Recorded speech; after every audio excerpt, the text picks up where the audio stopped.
Recently, there was a nice surge on the morning of a snowstorm here in Minnesota, but is surge even worth it here? Let's discuss.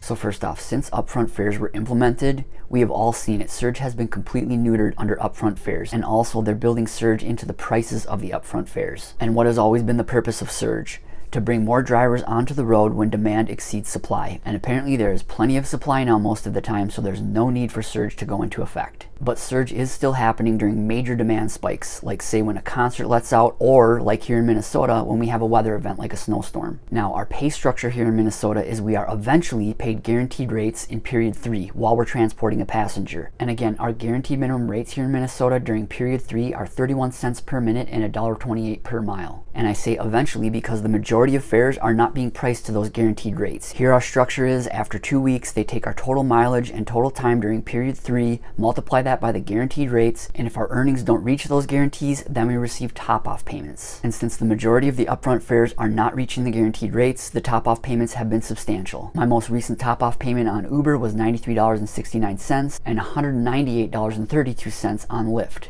And now back to surge. Surge on Uber and per ride bonuses on Lyft in that top-off payment calculation are included in your total earnings. Alright, so say on a longer ride of 20 plus miles, they're not pricing those upfront fares anywhere near where they need to be to reach the guaranteed rates. So if they attach a surge to it, that surge is basically worthless in the grand scheme of things. Yes, I'm receiving more money for that ride, but I will receive that money eventually after the top-off payment. Now back to the recent surge here during a snowstorm. For some drivers, it might be worth it. If you decide that you want to just go out for a couple of hours the morning of a snowstorm during a major surge, it could be worth it to you. But for a driver like myself who had already on that Monday and Tuesday driven for over 20 hours, that surge on Wednesday morning would pull from my payments on Monday and Tuesday. Since those upfront fares are not being priced nearly to the guaranteed rates, that surge would essentially pull from that money that I've already earned. That surge environment is not worth it at all to me. But again, for a driver that hadn't driven at all that week and just wanted to go out for a couple of hours during the surge, since they didn't have any earnings that week already, that surge for them wouldn't be pulled from previous earnings. And it also wouldn't make sense for them to do any other additional driving throughout the week. Just drive during those surge times and be done with it. But overall, I am not complaining. I am just stating facts. For a good amount of drivers here in Minnesota now, surge is worthless. And that is the structure that the state legislature agreed to with Uber and Lyft. I guarantee that Uber and Lyft wouldn't have these guaranteed minimum rates as high as they are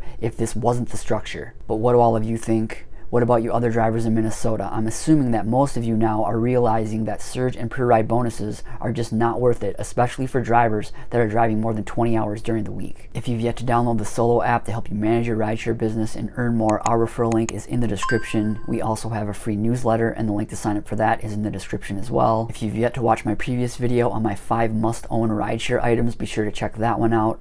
Thanks again for watching and drive safe. Thanks.